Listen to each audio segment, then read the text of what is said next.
Vamos a tratar de entender el objeto A. El objeto A vendría a ser el objeto completador. En la fórmula del fantasma, que ya la vamos a ver en algún momento, que es uno de los matemas de Lacan, aparece el sujeto ligado a su objeto. O sea, la fórmula básica acá es el sujeto ligado a su objeto, ¿sí? Vamos a decir su objeto de deseo, que digámoslo de una, es un encuentro imposible. El objeto A remite al objeto perdido en un pasado mítico, en donde el sujeto estuvo completo en la vida intrauterina. Y después tuvo una especie de revival de eso en la célula narcisística.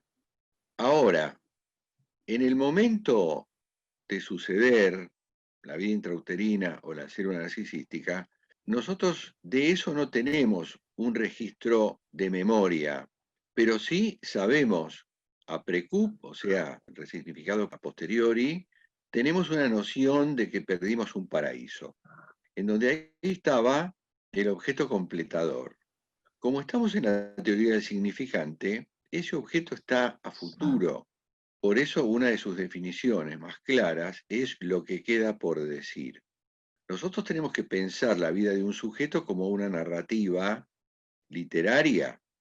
Además, el objeto A está definido como causa de deseo. Bien, lo que pasa con el vínculo con el analista es que esta cuestión transferencial que a uno le pasa con un analista, a quien le atribuye un saber, una autoridad, un saber hacer y todas esas cosas, dice Lacan, es como si adentro de ese cuerpo estuviera el objeto A, o sea, atractor de transferencia, que es otra de las definiciones. Y más, dice Lacan, es como el analista funciona como semblante del objeto A. ¿Qué es un semblante? Un semblante es un como si, parecido a, como si hubiera ahí una especie de mascarada del analista que encierra el objeto A. En un principio, Lacan dijo, bueno, el analista está ocupando el lugar del gran otro, lo cual tiene su justificación, porque yo le atribuyo un prestigio, un saber, una experiencia, si no, no hay análisis. Pero después cambia esta definición y dice, bueno, el analista es el semblante del objeto A. Y ahí aparece esta definición, atractor de transferencia. Es como si, llevado esto al lenguaje cotidiano, como si el analizante pensase, este tiene algo que me va a completar. Y ese algo sería el objeto A. Por supuesto que no lo tiene. Esto es una cuestión ilusoria, pero el objeto A funciona como un operador detrás del cual nosotros vamos a medida que hablamos. Es como si dijéramos, vamos hacia el horizonte, nunca lo vamos a encontrar. Pero bueno, vamos para allá. A diferencia de lo que plantea Pisson Rivière con la tele del cono invertido no es ni más ni menos que la transferencia imaginaria. O sea, ¿qué siento por el otro? Es sensible, o sea, que es del sistema psicológico, o sea, del registro imaginario. Ustedes tienen que empezar a brochar estos conceptos para que lo tengan claro.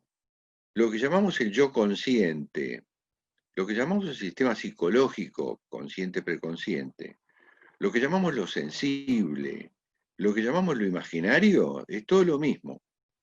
Para tener una guía heurística, tenemos que decir, bueno, lo que yo siento por el analista tiene tres posibilidades.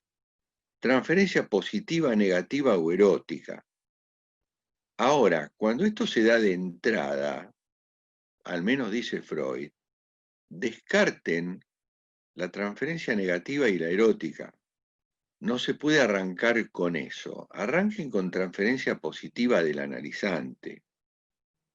Según Freud, la transferencia, que es el motor del análisis, siendo un falso enlace, detona en el analista la contratransferencia. Esto es relativo porque más allá de la transferencia de uno está la contratransferencia del otro.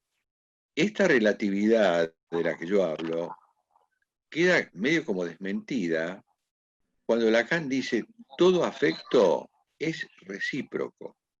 esta frase es bastante fuerte, ¿no? Todo afecto es recíproco. Cuando nosotros en la vida cotidiana sabemos que no. De repente yo quiero a alguien y ese alguien no me quiere. Pero si vamos al carozo del concepto, hay una combinatoria en la cuestión vincular que hace que el vínculo funcione, por más falso enlace que sea. Y por eso siempre les digo que analista y analizante nos elegimos mutuamente. No siempre un analista decide seguir adelante con un análisis con alguien, porque la contratransferencia no es positiva. Yo he tenido muchos casos en que he tenido que derivar, he tenido que decir que no. ¿Por qué? Y bueno, porque me pasaban cosas que no estaban buenas con el otro. Ya sea por una cuestión instantánea o por una cuestión del discurso. Y les cuento dos casos. Uno fue el caso de una mujer que se movilizaba en una silla de ruedas eléctrica. No sé si los conté alguna vez. Bueno, yo atendía, cuando vivía en otro barrio, yo tenía la cochera y en el mismo nivel estaba el consultorio, el baño y demás, de manera que esta mujer, que yo ya sabía que era discapacitada motriz, se bajó del taxi, la pusieron en su silla a motor y ella entró al consultorio a través del garage. Bueno, yo le di entrada, le cerré la puerta, le indiqué su lugar. Cuando empezamos a hablar y yo le digo, bueno, yo la escucho, en ese carrito extraordinario que tenía, ella puso primera y avanzó hacia mí y me chocó las piernas. Bueno, puede pasar. Entonces yo le dije, no señora, su lugar es ahí. Entonces la corrí hacia la pared. La escucho, le digo. Volvió a hacer lo mismo y páfate, me zampó el carrito en las rodillas. Y a la tercera ya supe que no la iba a analizar, porque había ahí algo que no tenía arreglo. Yo no podía recurrir a esos cordones de goma que hay en los coches para atar el equipaje y atarla a la canilla del baño que estaba ahí a la vuelta para que no me jodiera, Sandra. Quiero preguntarte si supiste, si dedujiste de por qué. No lo sé. Sí, yo supongo, si tengo que pensarlo ahora, que ella necesitaba una cercanía que no era tolerable, porque yo no tengo que tener a UPA al otro para que me hable. Además no era una cuestión acústica, no era sorda, la verdad que era bastante bizarro. Sí, Laura. Yo lo relacioné con el texto que dice que no se puede analizar a la realeza, ¿Alá? a las princesas, a los príncipes, que no se podía. Lo relacioné con eso, porque ella ya está poniendo, por más que se vea como un intento de cercanía, yo lo veía como un intento de frenar al otro, como diciendo, ojo, que yo estoy así, pero yo te puedo tumbar. Bueno, en realidad analizar a un poderoso es muy complicado, por muchas razones.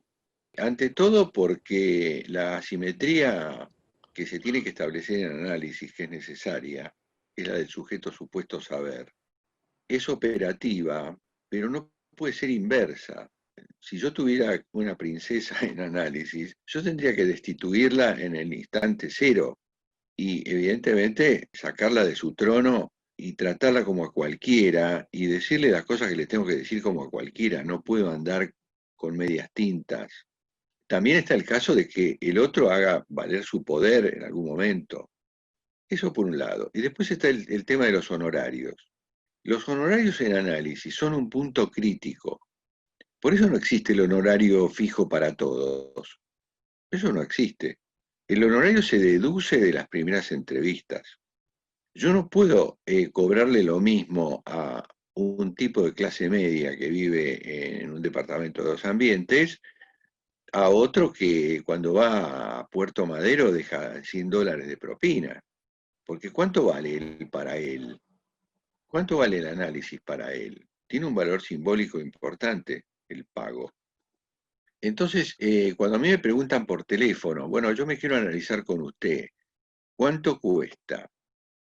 Y yo le digo, eso lo vemos en la entrevista. Y por más que el otro diga lo que diga, esto es así. Esto lo vemos en la entrevista. Entonces, yo tengo que ubicar al otro en su entorno social. Yo tengo que saber qué es el otro en términos de lo que le puede doler pagar un análisis. Sí, Sandra. Entiendo esto que estás explicando, pero querría, si podés, cuál es la importancia esto, ¿no? De que, por ejemplo, alguien que deja $100 en Puerto Madero pague más su análisis. Digo, ¿qué valor para el buen análisis tiene eso? Que le cueste un determinado precio que pueda pagar, pero que no le sea tan... Justamente, el análisis tiene que costar. Por eso no existen tampoco los análisis gratuitos. Y por eso las instituciones que te analizan por poco dinero, esto es una cosa de emergencia por 6 meses. Vos vas al Centro 2 o al Ameguino y bueno, pagás lo que podés, a veces no pagás nada, pero esto es una emergencia por 6 meses. Y después vemos, no podemos dejar al otro en banda. Es más, hay analistas que tienen lo que se llama el día de hospital. El día de hospital es un viernes, pongamos, en su propio consultorio, donde atienden gratis. Eso existe. Para casos extremos, extremos. Ahora, tiene mucho que ver el pago con lo que el sujeto piensa que vale él mismo. Si una persona, por ejemplo, se gasta por día, vamos a decir, 1000 mangos cotidianamente en una bolsita de cocaína, y después te empieza a regatear el honorario. Por empezar, yo no permito el regateo. Lo que sí digo, bueno, ¿cuánto podés pagar? Es un tema todo esto. Inclusive me he encontrado con analistas que les cuesta mucho cobrar. Yo, por ejemplo, a mi analista, yo le tenía que aumentar, porque él no se animaba. Entonces, cada tanto yo le decía, bueno, me parece que le tengo que pagar tanto, en función de lo que me pagan a mí. Por ejemplo, yo no me podía permitir pagarle a mi analista menos de lo que yo le cobraba a un paciente mío. Entonces, siempre había esos ajustes. Era un analista muy copado, tenía cierto problema con el dinero, entonces le costaba decir las cosas. Era como que era un tema medio tabú para él. Esto yo me di cuenta enseguida. Sostuve las cosas hasta que de tanto en tanto yo me daba cuenta que la cosa estaba desfasada, sobre todo en un país como este, donde todo cambia a 5 minutos. No puede haber un pago, vamos a decir, despreciable para él. Tiene que ser algo que cueste, inclusive cuando vos le decís, bueno, ¿cuánto puede pagar? Y el tipo te dice, entre tanto y tanto. Y bueno, yo tomo la cifra más alta y un poquito más. Te tiene que costar. Yo no sé si ustedes saben, pero hay una cierta analogía entre el analista y la prostituta. ¿En qué sentido? En que la prostituta cobra por una escena, se ofrece para la escena, después cobra y se olvida de la escena. Y pasamos a otra cosa. Con el analista pasa lo mismo. Hay una oferta, posición histérica del analista, hay una oferta para la escena analítica. El analista entra como un personaje más en la novela, rige el rasgo unario. Yo les hablé del rasgo unario. El rasgo unario es una manera de contar cuando no se sabía contar. Un cacique, por ejemplo, de una tribu, con una lanza, tenía la necesidad bien humana de contar los enemigos matados. Entonces, ¿qué hacía? Le ponía una muesca en la lanza. Pero esas muescas no se podían contar. Era uno y uno y uno y uno. Eso es el rasgo unario. El paciente es igual. Es uno y uno y uno y uno. No son acumulables. Como dice Lacan, yo no puedo aprender con uno algo y aplicárselo al que sigue, porque es otro código. Lo único que puedo unificar de todo eso es lo que yo gano por día. Entonces rige el rasgo unario. No hay una tarifa para todos, ni hay un tratamiento para todos, Sandra. me terminó de cerrar la explicación, a ver si la entendí bien, el valor de la sesión de análisis. Se establece también porque se supone que lo que el analizante puede pagar es lo que para él vale él mismo. Exacto. Ok. Una vez, por ejemplo, tuve que hacer esto. Había un postulante para análisis que realmente tenía muy poca plata. Y yo sabía que necesitaba 2 sesiones semanales. Entonces propusimos un honorario para una sesión. Y yo le dije, bueno, la sesión extra vale 1 peso. Salvo que no vengas. Cuando no vengas vale como la otra. Esto es el caso por caso. Siempre es el caso por caso. Desde el discurso que dice el otro, que yo no lo puedo comparar con ningún otro, hasta el tema de los honorarios. Marga. No, perdón, a mí me quedó muy interesante todo lo que decís del pago de las sesiones. Me quedó esto de qué pasa con la función, el rol, que no está establecido en ningún lado. Uno le dice a su analista que tiene que aumentar. Ahí no es que sale, se mueven un poco las funciones y se corre un poco este sujeto supuesto saber, pasa a ser un poco el analizante, aunque en realidad lo es, ¿no? Pero esta visión que tiene el analizante de que es el analista que sabe, ahí es al revés, el que sabe es el paciente, porque es el paciente que le dice yo tengo que pagar más. Si puede haber algo de eso. Sí, tenés razón. Lo que pasa es que yo no me puedo permitir agregar un malestar. Si a mí me molesta, porque le estoy pagando poco, es un tema de análisis. Y por supuesto que quedan muchas cosas por afuera. Por supuesto que hay mucho falso self en el análisis. Hay cosas que yo descubro del analista que no se las voy a decir, porque sería violento para mí. Uno en años de análisis, uno le va sacando la cuenta al otro, sabe con qué pie cojea, vamos a decir. Y eso está bueno porque nosotros, en definitiva, en el transcurso del análisis, lo tenemos que castrar al analista. El análisis termina cuando él y yo somos 2 sujetos más o menos parecidos. Ahora, en este caso, hubo momentos en que las falencias del otro, y bueno, yo las tenía que pasar por alto, pero me producía mucha molestia, siendo él mi analista, pagarle menos de lo que yo cobraba, porque él es mi asimétrico. O sea, el dinero en análisis tiene un valor diferente que al dinero en la frutería, por decirlo de algún modo. Yo te quería preguntar eso justo, si tiene que ver la ecuación simbólica, el vínculo que cada uno de nosotros tiene con el dinero, tiene que ver con esto. Sí, claro. O sea, el dinero no es un mero pago como en la vida cotidiana en lo comercial. Laura. ¿Qué tema el del dinero? Porque se ve en todos lados el tema de cuesta ganarlo, pero también cómo acordarse el pago, y lo relacioné con un relato de psicopatología de la vida cotidiana, que Freud se aloja en la casa de un paciente y cuando se va, el paciente le quiere pagar por la sesión que había tenido cuando estuvo en la casa y Freud no le quiere cobrar. Y que después, cuando él se va, tiene como, hablando como de actos fallidos, que él pierde el tren, como diciendo, le tendría que haber cobrado, como que le quedó en la cabeza, él le tendría que haber cobrado, no le tendría que haber cobrado, y aparte relacionada con lo que decía Sandra, del tema de cómo influye también la autoestima de la persona cuando a uno le cuesta poner sus honorarios, si tenía relación con eso. Por eso es un tema delicado y en todo caso habría que desglosarlo.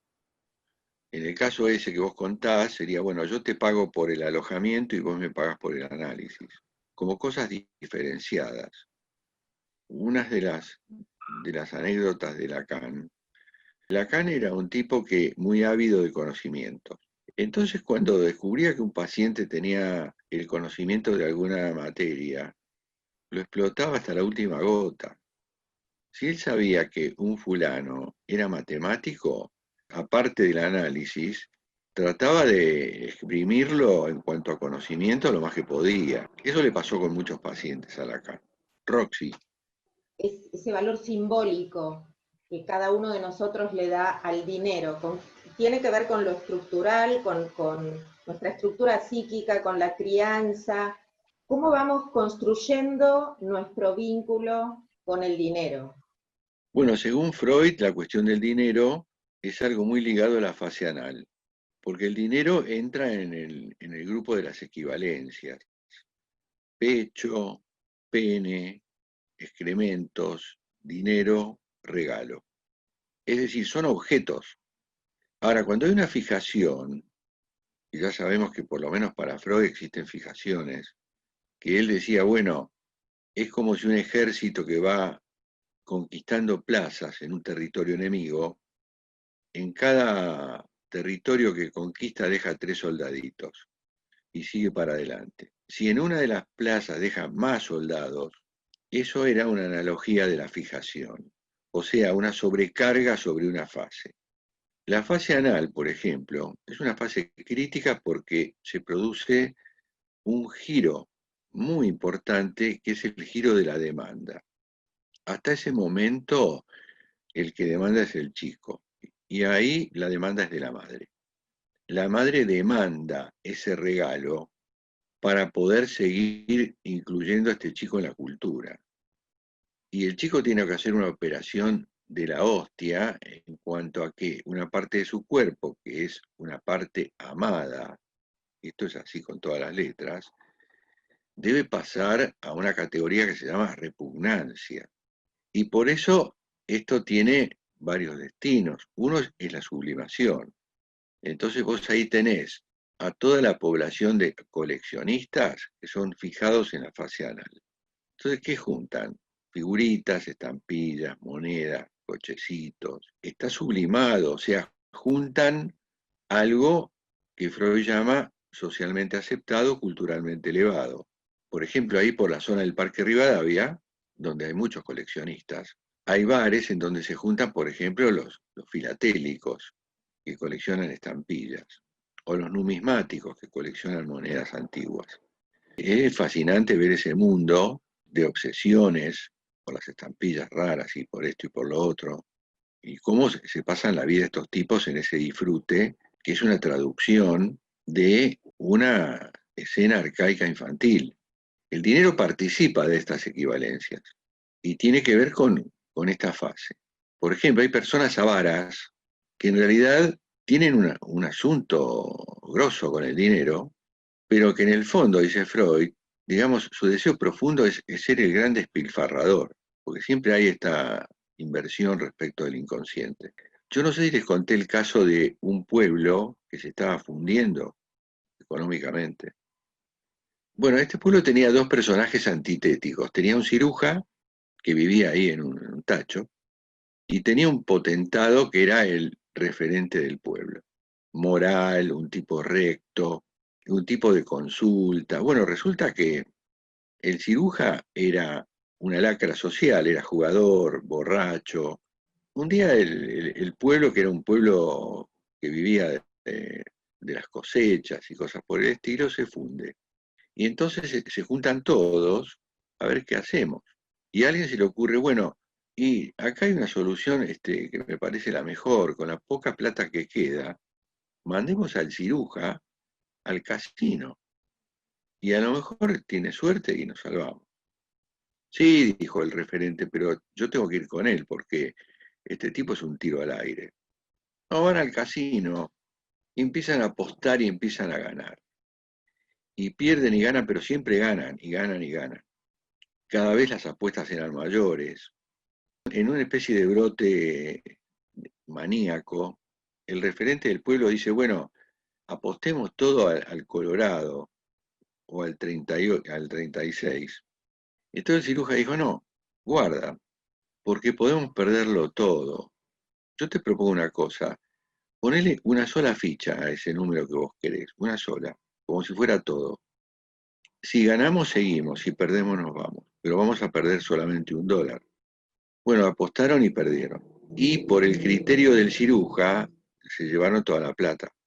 quiere decir que detrás del referente estaba el otro, estaba el despilfarrador, el desatado. Y les cuento que tuve un caso que pasó casi lo mismo. Una familia en donde el jefe de la familia era un tipo absolutamente riguroso con el dinero, un obsesivo grave, un empleado bancario. Todos los años veraneaban en Mar del Plata. Por supuesto que nunca habían pisado el casino. Hasta que un día, el primer día de llegada, este tipo dijo, bueno, voy a ver qué pasa. Espérenme acá con el mate preparado, yo voy a ver qué pasa en el casino. Entonces fue y resulta que ganó bastante plata. Y dijo, bueno, yo mañana, ¿a qué hora abre el casino mañana? A tal hora. Bueno, yo voy a venir a esa hora. Entonces vino y empezó a jugar. Y empezó a ganar. Y se volvió loco. Y estaba hasta la noche. Obviamente que perdió todo. Se tuvieron que volver al día siguiente a Buenos Aires. O sea, están estas dos caras, ¿no? Dr. Jekyll y Mr. Hyde. Eso somos nosotros. Bueno, volviendo a la cuestión del dinero, es algo crítico en análisis, porque depende de los avatares laborales del sujeto.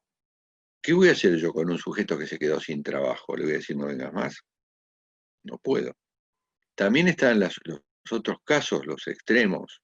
Yo tenía un colega que un día me confesó, mirá, yo a fuerza de perdonarle porque fulana no tenía trabajo, me está debiendo, no sé, $10.000. Sos un pelotudo, le dije. Porque todo tiene su límite. Hay una cosa en economía que se llama tope de pérdida. Si vos jugás en la bolsa, que también es una timba, hay un concepto que se llama tope de pérdida. Si vos tenés claro ese tope de pérdida, ahí donde perdiste X, y bueno, te retirás y empezás de nuevo. Pero hay gente que se vuelve loca. Uno puede decir, yo no soy ningún ludópata, pero en el fondo lo sos. Uno de los emergentes era si el objeto A tiene que ver con los afectos y qué es la decisión del analista en la sesión. Bueno, el objeto A en realidad podríamos decir que es el objeto de deseo, aquello que nunca vamos a encontrar, pero detrás de lo cual nosotros vamos. Esa es una de las razones por las cuales Lacan dice no hay relación sexual. Y eso no significa que no tengamos relaciones. Significa que relación en francés está puesto como proporción. Desde el punto de vista teórico profundo, en la medida en que en el inconsciente no existe la mujer, no hay posibilidad de confrontar el falo con una contrapartida femenina. No existe. Pero en la vida cotidiana, esta falta de proporcionalidad hace que dos personas concretas que se encuentran en un vínculo sexual tengan entre sí una discordancia que es como cualquier discordancia en todo vínculo. Nosotros nunca estamos con el otro real, estamos con una versión del otro en nuestra cabeza. Transferencia de por medio, nosotros estamos en una relación transferencial. Entonces, en el marco de lo sexual, que además, a diferencia de otros vínculos, tiene esta componente tabutizada, que es lo sexual, ¿no? En donde hay toda una fantasmática, inclusive una fantasmática perversa respecto de lo sexual, no hay coincidencia plena entre uno y otro. Por eso hablamos del tercero estructurante. Siempre hay un tercero imaginario. Por eso Pillon Rivière dice todo vínculo es bicorporal y tripersonal. Entonces siempre hay un desencuentro que es operativo. Olvidémonos de la idea de que una pieza encaja con la otra, de que yo encuentro el objeto, de que yo me conozco a mí mismo y todas esas cosas que son los absolutos de la filosofía prefreudiana. Nosotros vivimos en el desencuentro. Además, con esta cosa social que tenemos del falso self, fuera de lo que es la necesidad que tiene una cuota de satisfacción y se cerró el círculo, todo lo demás es abierto, no sabemos. O sea, vivimos en un mundo imaginario con pocas o casi ninguna certeza. Tenemos que olvidarnos de las certezas y de las garantías. No tenemos. Entonces, cuando hablamos del objeto de deseo, evidentemente que hay afectos puestos. Si yo corporizo en el imaginario quién es el objeto de mi deseo, puesto que hay afectos muy profundos puestos en juego. De hecho, hay afectos profundos entre analista y analizante.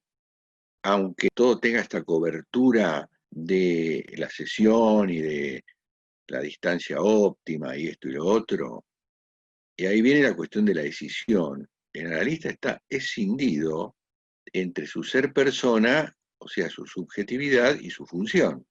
Pero esto no impide que la persona contamine todo el tiempo la función. O sea, uno no podría analizar sin deseo, porque entonces pone una computadora.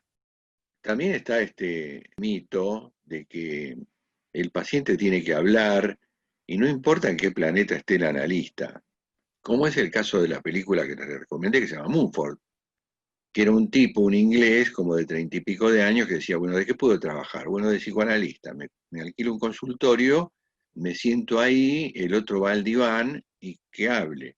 Total. Y funcionaba. Parece loco, pero funcionaba, porque se armaba el dispositivo. Entonces, desde el imaginario del analizante, ahí había un otro supuesto saber, aunque no dijera nunca nada, porque no tenía nada que decir. El tipo no sabía nada. El tipo se remitía a sentarse en el sillón y decirle, bueno, hable. Y era lo único que sabía hacer, ¿no? Muy interesante la película. Sandra. Escribió una pregunta, Cele. ¿Por qué no le anda el micrófono? ¿Cele? La escribió en el chat. A ver. ¿La lee Marga? La pregunta es, ¿el gran otro sería representativo a padre que corta la célula narcisística, por eso se rivaliza inconscientemente con él por un deseo de la completitud? ¡Wow! ¿No tenés un poco más, Celeste? Bueno, a ver. En un principio Lacan dijo el analista hace de gran otro, lo cual tiene su lógica porque el gran otro es esa figura idealizada, potenciada, prestigiada, ¿no es cierto?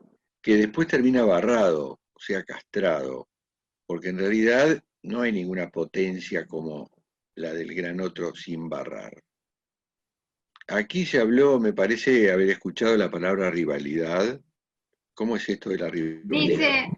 Dice el gran otro sería representativo padre que corta la célula narcisística, por eso se rivaliza inconscientemente con él por un deseo de la completitud. Hay muchos personajes que pueden encarnar el gran otro, siendo el primero mamá, después es papá, pero cuando estamos hablando del papá en lugar de gran otro, estamos hablando de una figura idealizada. Y ojo que cuando hablamos de los 5 lugares del otro para Freud, que son objeto de amor, sostén, modelo, rival y clon, a veces coincide el modelo con el rival. Pues nosotros podemos tener un enemigo al cual derrotar, pero al cual admiramos. No es infrecuente que esto suceda. De hecho, casi es de cajón, porque si yo tengo un enemigo al que me cuesta derrotar, evidentemente en algún punto lo tengo idealizado. Y en algún punto quiero ser él. Por eso en la comida totémica de la horda primitiva, esta cosa de matar y comerse al padre, en realidad es un rito sagrado por el cual, lo mismo que pasa en las tribus antropófagas, comerse al enemigo no es un mero acto de vandalismo, es incorporar su poder a través de la ingesta. Estas cosas están implicadas, las rivalidades, finalmente la noción de que, por lo menos para un chico, ese padre va a poder. ¿Qué sería de un chico si comprueba que el padre no puede? Y no solamente el padre como padre, sino el padre como hombre. Al hombre se le exige que pueda, no solamente en lo sexual, todo.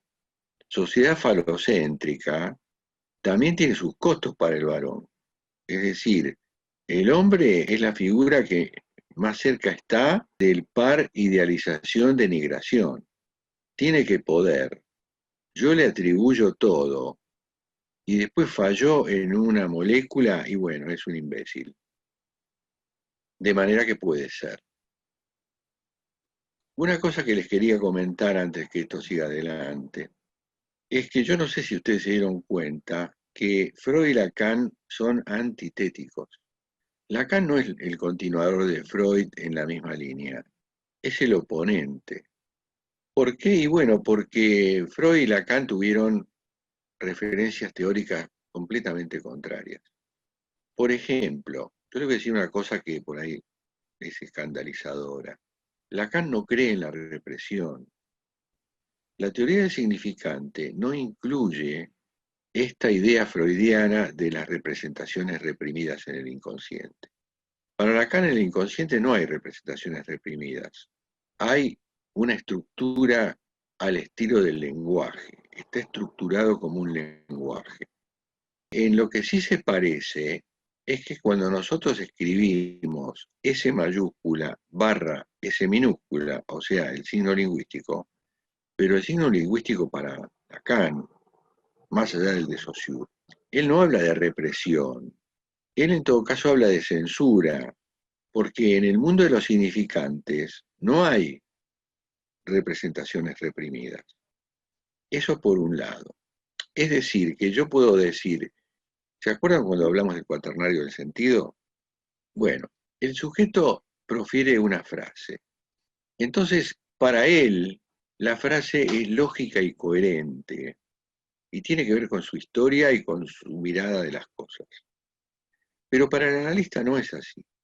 Para el analista eso es un conjunto de significantes a los cuales yo tengo derecho a extraer uno y hacer una pregunta que no tiene nada que ver con la narrativa del sujeto.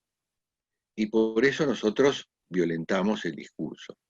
Y otro punto muy importante es que Freud, por las teorías que hubo en su época, creía en lo que se llama la flecha del tiempo. No sé si saben lo que es eso. La flecha del tiempo, que es un concepto de la física, es que el tiempo va para adelante, nunca para atrás. Estamos en lo diacrónico. Pero resulta que después vino la cuántica, y la cuántica dio todo vueltas patas para arriba. En el mundo cuántico, las cosas son surrealistas. Es como si dijéramos, tiene contacto con el inconsciente, el tiempo no existe. El tiempo se puede invertir en la cuántica, pero esto no es una frase, esto es un experimento. Una cosa puede ser ella misma y otra cosa al mismo tiempo en la cuántica. Y curiosamente estamos hechos de partículas cuánticas.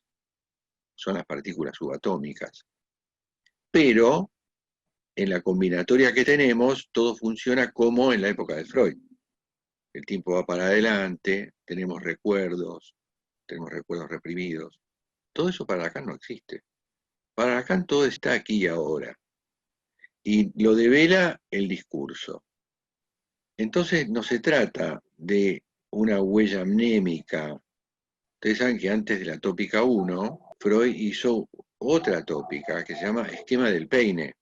Imagínense ustedes un peine con los palitos para arriba, en donde a la izquierda, en el primer palito del peine, tenemos lo que se llama el polo sensible, donde entran los estímulos. Y el último palito es el polo motor, donde salen las respuestas, que es el arco reflejo, el par estímulo-respuesta. ¿No? Ejemplo cotidiano, a vos te acercan un cigarrillo a la piel y vos sacas el brazo. Estímulo, respuesta. Es el arco reflejo. Pero mientras esto sucede, dice Freud, adentro del aparato se van escribiendo huellas de memoria, huellas mnémicas. Entonces esas huellas son como indelebles y son históricas. Bueno, Lacan no cree en todo eso. Lacan cree en el aquí y ahora del significante.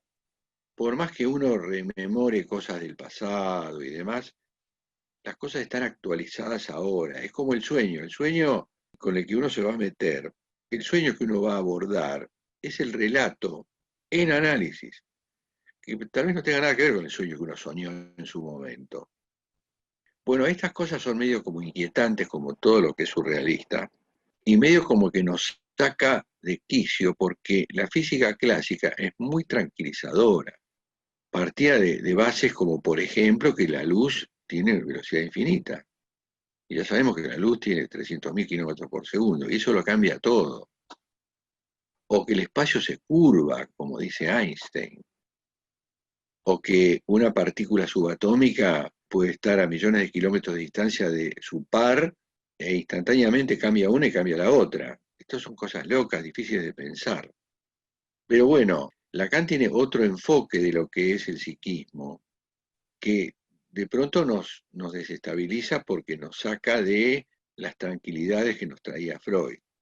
Entonces, en el momento de la sesión analítica, la frase que dijo el sujeto, el analista ¿qué hace? Toma significante por significante más allá de su significado. O sea, se sale de la lógica formal y hace una pregunta o un señalamiento sobre algo aislado. Y eso es lo que conmueve al sujeto. Por eso nosotros buscamos un efecto y no ninguna verdad. Porque ya sabemos que la verdad del sujeto, en principio, es un mito congelado. Cuando nosotros buscamos un efecto y ese efecto se produce, el mito se descongela y va dando paso al cuentito, como decía Lacan. O sea, otra visión de la cosa. Porque otra cosa que tiene el yo del analizante es que está seguro de lo que dice y sin embargo está totalmente descaminado respecto de lo que dice. Una de las cosas que podemos encontrar en el análisis, por ejemplo, a través por ahí de alguna pregunta, o de alguna serie de preguntas, como si fuera una mayéutica, es que las cosas que te dice el analizante respecto de lo que siente, a veces no es lo que siente él, a veces es lo que siente la tía. Entonces, por eso esto es una cosa muy rara, y ustedes se van a encontrar con una teoría lacaniana muy difícil, pero que después en la práctica concreta no lo es tanto. Si nosotros nos amigamos con ciertos procedimientos analíticos y con qué es la manera de actuar de un analista en sesión. Es una manera rara, que no es la manera de los psicólogos. ¿Y dónde aparece el surrealismo en el análisis? Aparece en las intervenciones del analista. Cuando decimos, bueno, nosotros tomamos un significante totalmente fuera de contexto. Yo me acuerdo que una vez coordinamos un grupo y una de las integrantes me cuestionó, pero vos sacás todo de contexto. Y sí, obvio que voy a sacar todo de contexto, porque si no, no llegamos a nada. Si yo sigo con la lógica de lo establecido, en donde cada texto tiene su contexto y hay coherencia y hay lógica, y estamos en la lógica formal, y estamos en el discurso intencional armónico, yo no llego a nada. ¿A qué voy a llegar? A repeticiones sobre lo mismo. Y por eso el discurso analítico es disruptivo, porque violenta el discurso, toma el significante, lo saca de contexto, y sí, lo sacamos de contexto, porque si vamos a la teoría lingüística de Jacobson, cada significante, al ser pronunciado, explota en millones de cosas que no están en la conciencia, pero que están ahí. De lo cual toma Lacan una definición en donde dice que un significante es un eslabón de una cadena que se articula con otras cadenas a través del mismo eslabón en una serie infinita. Entonces, si nosotros queremos ir a los contenidos profundos de lo que el tipo dice, tenemos que hacer esta maniobra. Tenemos que hacer un destripe de lo que el tipo está diciendo. Entonces ahí vamos a la polisemia, ahí vamos a... Pero no porque la pongamos nosotros, porque nosotros ponemos el dedo sobre un significante y vemos qué detona. Y después podemos hacer algunas preguntas y podemos indagar un poco más, sacar al sujeto de la certeza, porque si bien la certeza es el signo de la psicosis, fíjense lo que digo, la certeza es el signo de la psicosis, el neurótico también, el yo también tiene certezas. ¿Y por qué las tiene? Y porque si no tuviera certezas, se le cae todo. Digamos, una posición razonable, el neurótico sería, bueno, yo dudo de todo. Pero claro, para vivir en lo cotidiano, yo no puedo partir de esa base. Yo tengo que estar certero de las cosas para tranquilidad mía, si no yo viviría desestabilizado. Entonces tengo certeza sobre cosas que de pronto son mentiras.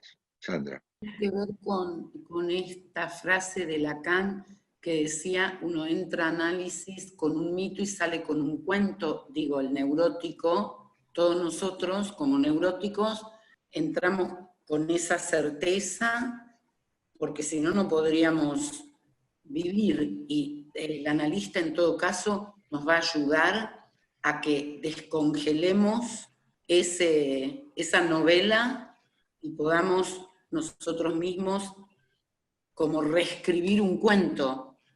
Exactamente.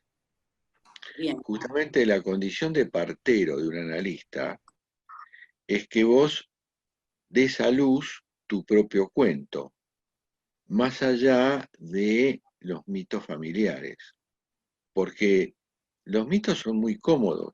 Es bastante tranquilizador que vos estés metida en un mito, por congelado que esté, te tranquiliza.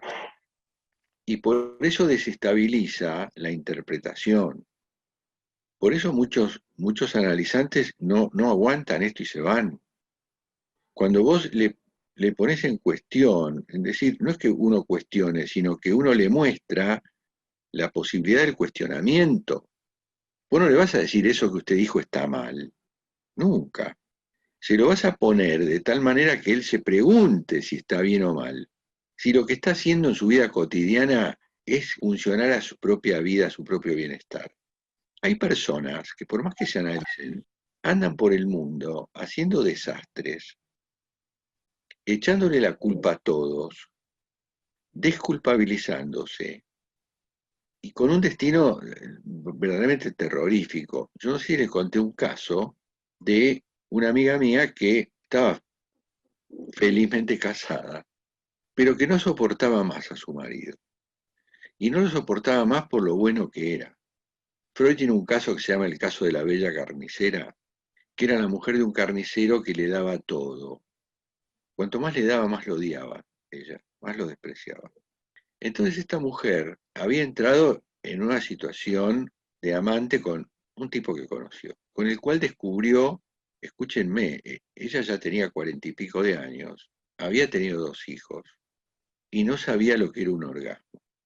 Bueno, se mete pasionalmente con un tipo con pito y matraca, como quien dice, y descubrió que tenía sexualidad. Bueno, las descripciones de esta mujer sobre este primer encuentro son para escribir un folleto, por lo menos. Porque ella nunca se había masturbado, venía de un colegio de monjas, todo estaba prohibido, y se encuentra con un tipo que la lleva hasta el pináculo de la gloria sexual. Entonces esta se volvió loco con este tipo. De hecho, tuvieron un vínculo de muchos años, hasta que echó a su marido de su casa. Bueno, por supuesto que era mi amiga, siempre conversábamos de estas cosas, hasta que un día yo le dije, mira, yo tengo una analista para vos, una muy buena analista. Bueno, fantástico, ella tuvo su primera entrevista, una capa esta analista, que además es docente. Entonces ella le cuenta la situación en la que estaba. Y le dice, porque imagínese, doctora, porque era psiquiatra también, yo me siento culpable y yo no puedo con esta culpa. ¿Y sabe lo que le dijo la analista? Claro que usted es culpable. Usted es culpable de aquí hasta la China. Y ella se escandalizó de tal manera que no volvió más. Ella pensaba que le iban a decir, pero no, pero la vida es así, pero déjese de joder. Bueno, la otra le dijo, le zampó, pero claro que usted es culpable. Está mintiendo a su marido, está engañándolo, le hace creer esto, le hace creer el otro, se beneficia del dinero que tiene. De hecho, cuando se separó, fue tremendo porque ella siguió en su mansión con sus chicos y sus perros y sus gatos, y este hombre se fue a un departamentito. Hasta que un día él dijo, bueno, yo quiero el divorcio. Y ahí le cayó la ficha, pero esas fichas grosas en que ella entró en una depresión inmensa, entró con psiquiatra y todo lo demás, habiendo estado este hombre un año en ese cuartito intentando reconquistarla. Y ella rechazando porque, claro, estaba en la gloria con el otro. Ahora, ¿qué pasa? Cuando a ella le cae la ficha de que esto es verdad, en donde ella va a perder la mitad de todo, y va a tener que salirse de esa mansión y de las tarjetas de crédito, y de hecho pasó a otro estatuto social. Pero claro, esta ilusión de que, bueno, ella tiene todas las comodidades del matrimonio y además tiene todos los beneficios de la sexualidad y el amor con este tipo que estaba metida hasta acá. No sé quién había levantado la mano primero. Yo la levanté recién porque, bueno, perdón, no sé si hay alguien más, pero me gustaba mucho el ejemplo que vos diste porque era como, se me ocurrió que podía ser que el marido ocupaba el lugar de un padre, proveedor, que sostenía y contenía, y el amante ocupaba el lugar del novio. Entonces funcionaban bien porque no estaban en la misma línea. Seguro. ¿Sandra? Cuando contabas lo del caso, dijiste que ella, por ejemplo, nunca se había masturbado, iba a una escuela de monja.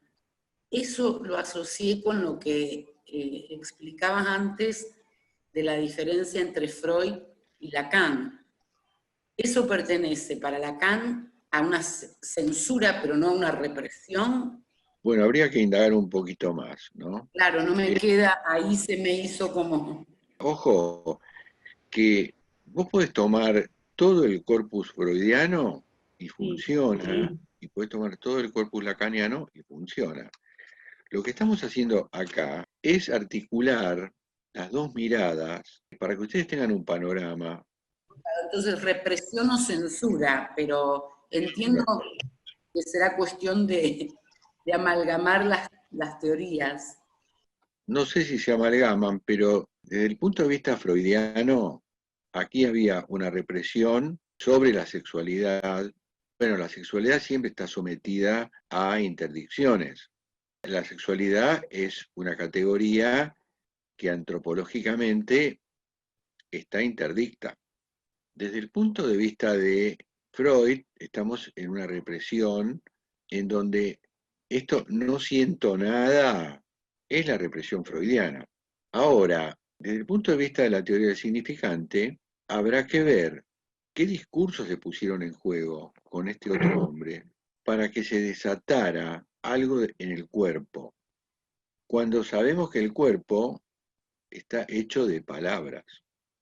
O sea, nosotros tenemos muy la idea antigua de que acá está el cuerpo y acá está aquello y acá está el alma y acá está el espíritu, la mente. Pero lo que tiene Lacan es que en el fondo del fondo del fondo está el lenguaje. El lenguaje construye el cuerpo. Yo tuve un matrimonio amigo que adoptó un chiquito de Misiones. Ese chiquito, en pocos meses, se pareció tanto a su mamá que nadie habría dicho que se lo trajeron de afuera. Era un calco absoluto, era la mamá en chiquito. Yo nunca he visto tan patentemente una identificación a través del vínculo entre un cuerpo y otro. Es más, vos veías fotos de nena de esta mujer, era el pibito, era exactamente igual. Y no había venido así, ¿eh? Hubo una transformación durante más de un año. Esto cuesta entenderlo, ¿eh? Yo no me aparto de eso. Todo lo que es vivencial tiene un trasfondo último que se llama lenguaje. Es decir, hay una preexistencia del lenguaje. Por eso Lacan dice no hay metalenguaje. Porque no puede haber detrás de algo que es originario. Y cuando yo les digo que Lacan se basa en el Evangelio según San Juan, que dice en el origen fue el verbo, no es una mera frase que puede provocar sonrisas. O sea, acá hay un misterio bien grosso, y es que nosotros llegamos a donde llegamos y nos encontramos con una novedad inédita hasta ahora en toda la naturaleza que se llama lenguaje. Y después viene todo lo demás. Por ejemplo, vamos a dar un caso. Vamos a suponer que en el medio de la selva un pintor que se la rebusca con los pigmentos de las plantas y qué sé yo, y no sé cómo, hace un cuadro extraordinario. Bueno, yo les pregunto, ¿eso es arte? Para mí sí. Yo también. A mí también. Pues no. ¿No necesita la cultura para que sea arte? Eso es arte cuando viene un otro y lo mira.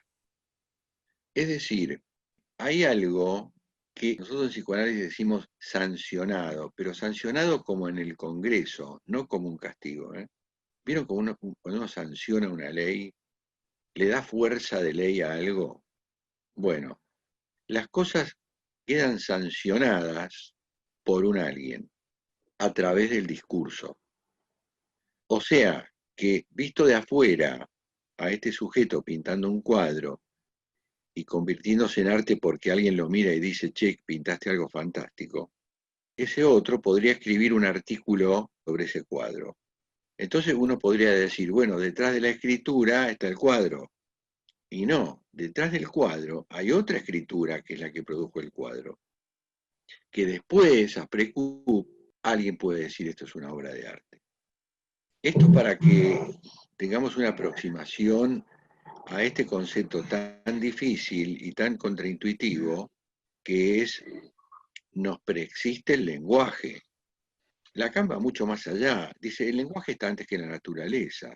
Porque recién yo, cuando hablo, a precu puedo decir, esto es la naturaleza. Si no, es como que no hay nada, Sandra. Es como si el ejemplo que diste de la señora esta que termina divorciándose y todo, probablemente el lenguaje, si lo tomamos así, ¿no? como antes de todo, el lenguaje la convirtió en alguien que en principio la reprimía sexualmente, digamos, y también podemos pensar que el encuentro con ese amante, con esto, lo asocio con esto de que la palabra cura, la palabra enferma, la palabra da vida o la palabra mata. Lo que podemos decir es que el lenguaje, en el marco de este vínculo, sostenido por el lenguaje, dio a ver algo que ya estaba, pero que no se veía y no se sentía. Hay un término de Lacan, que lo van a encontrar muchas veces, que es esta frase, ya ahí, ya estaba ahí. Es como cuando Sócrates y Platón hacían hablar a los analfabetos esclavos, para demostrar que el saber ya lo tenían desde antes, que no estaba desplegado. Entonces le hacían una pregunta difícil y a través de conversaciones, que eso es la mayéutica, finalmente el esclavo daba con la respuesta. Entonces Sócrates decía, ¿se dan cuenta? Ya la tenía la respuesta. Lo que pasa es que habría que alumbrarla. Esto queda claro, yo entiendo que no, pero bueno, si los tengo que preguntar. ¿Se va entendiendo algo? Sí, se va entendiendo, pero perdón, me resisto a veces porque es como que la teoría de Lacan me hace chiflar el moño, porque es bastante retorcida. Entonces es muy compleja, tiene muchísimos conocimientos y entrelazados, ¿no? Entonces, bueno, se complejiza mucho, ¿no es cierto? Y me pone la cabeza y me hace revelar a veces, me da bronca algunas cosas, me enojo con Lacan. Ustedes están acá para que yo las vuelva locas.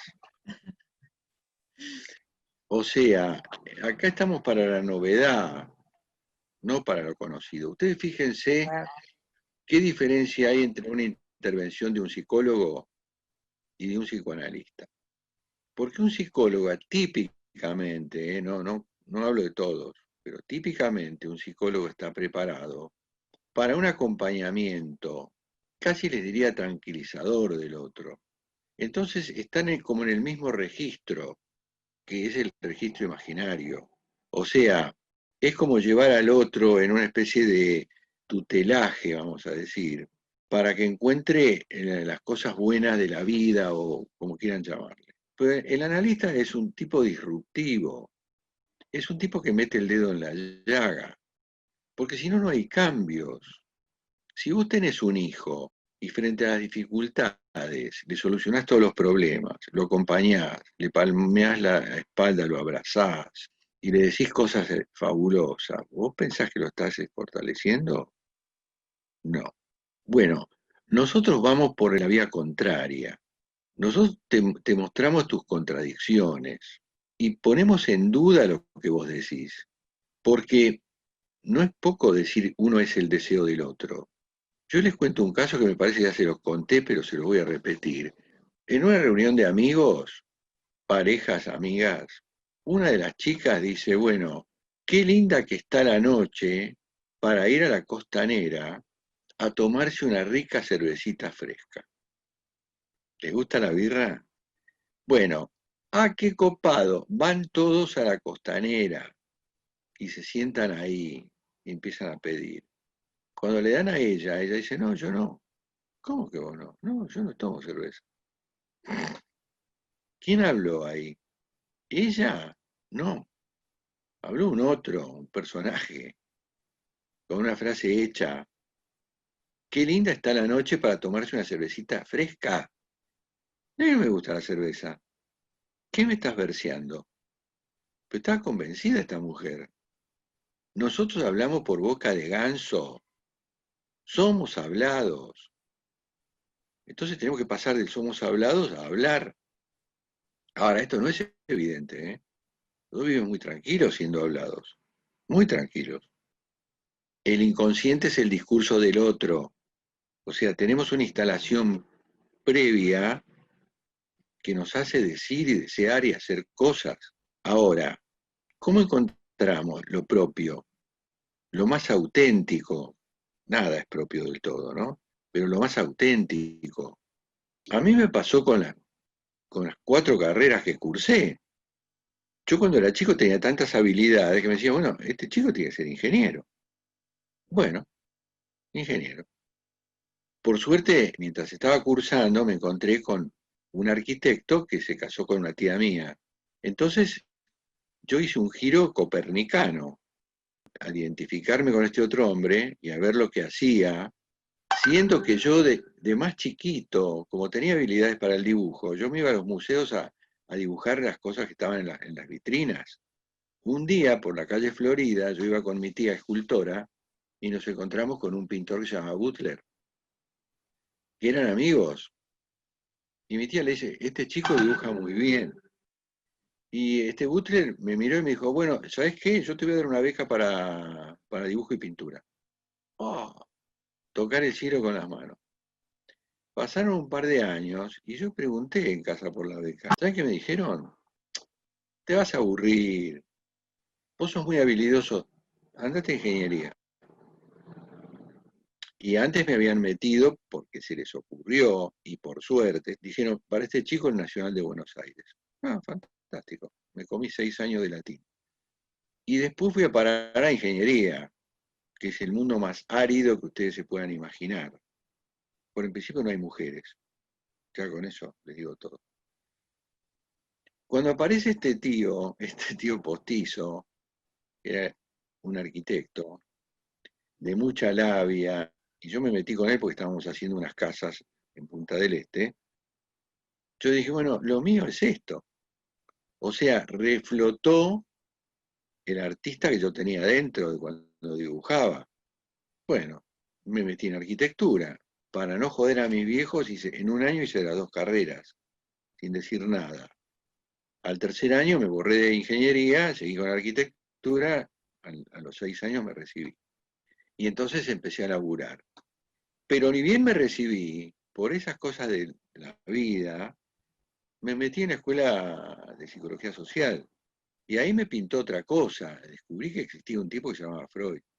Hay algo en el exterior que hizo detonar una cosa que yo tenía, un interés por el funcionamiento de la mente. No sé de dónde la saqué.